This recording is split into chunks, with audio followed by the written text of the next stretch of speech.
My name is Helen Carter. I am 59 years old. I live by myself in a modest house in Brighton. My husband passed away 8 years earlier. I have only one son. His name is Michael.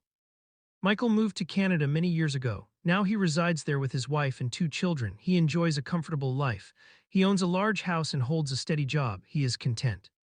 Yet I remain here alone. Each morning I rise early. I tidy the house. I prepare meals for myself. In the evening I sit by myself. No one visits me. Michael rarely telephones. From time to time he sends money. Occasionally he tells me, "Mother, I will visit soon," but he never arrives. Still I wait for him. I love him deeply. He is my only child. I keep his childhood photographs in my bedroom. I look at them every single day.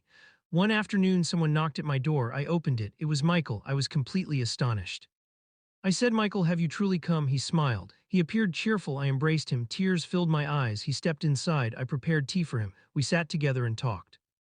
I asked, "How is Emily? How are the children?" He answered, "They are all well." Then I asked, "Why have you come?" He replied, "I missed you, Mother. You live here alone. I worry about you. I want to take you to Canada." I stayed silent. He looked at me and said, "You are growing older. It is not safe for you here. You ought to come with me. You will be happy there." I answered slowly, "But this is my home. I was born in this place. I married here. Your father lived here. I cannot abandon this house." Michael's expression grew serious.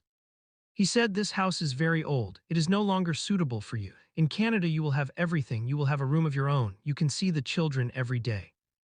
Emily also wishes you to come."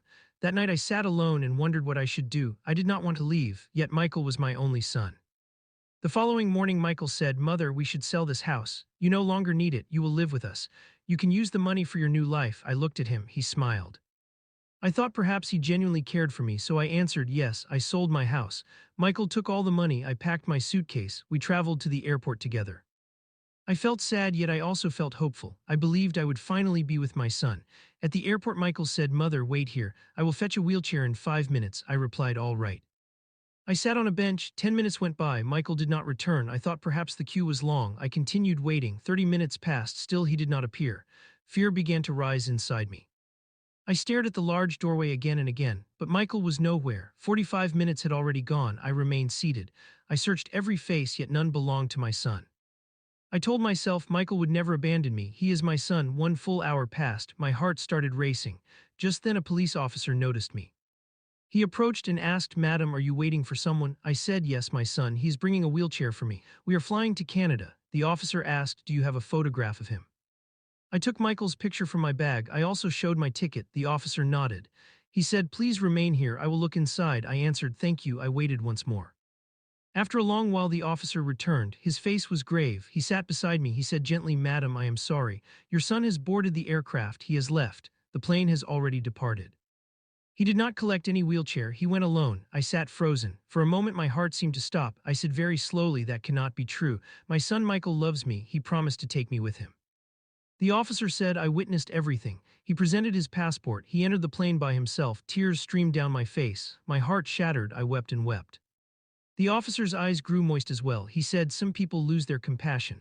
"I am sorry, madam." I whispered, "My name is Helen Carter." The officer replied, "My name is Thomas Reed. I am a police officer at this airport. You remind me of my own mother. She passed away 5 years ago. When I look at you, I remember her." Then he said, "Please come with me. You cannot remain here. You will become ill. Come to my home. My wife is kind. She will prepare food for you." I said, "But I do not wish to burden you." He smiled and answered, "It is no burden. It is kindness. You are like a gift to me." Thomas telephoned his wife, Sophie. He said on the call, "I found an elderly woman at the airport. She's completely alone. Her son deserted her. May she stay with us?" I could hear Sophie's voice. She said, "Yes, please bring her." That night I stayed at Thomas's house. Sophie brought me a meal. She spoke to me as a daughter would. I cried in the guest room. I missed Michael. I missed my old house. Yet these strangers offered me genuine care. The next morning Thomas received a telephone call. He went into another room. He spoke in a quiet tone. Later he returned to me. I asked, "Is everything all right?" He smiled and said, "Yes, everything is fine," but I noticed sorrow in his eyes. What I did not know was this. The flight Michael had taken had crashed. There were no survivors. Michael was gone, but Thomas did not tell me. He knew that I still loved my son. Even after what he had done, I still prayed for him. I still hoped that one day he would return. The days moved slowly. I remained with Thomas and Sophie.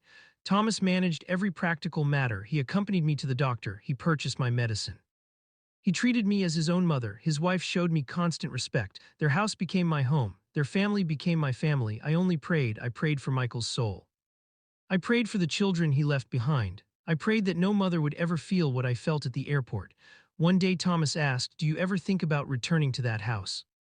I looked at him and said, "I already lost that house, but I found a new home here." Michael was gone, yet I received the son I truly deserved. I feel thankful.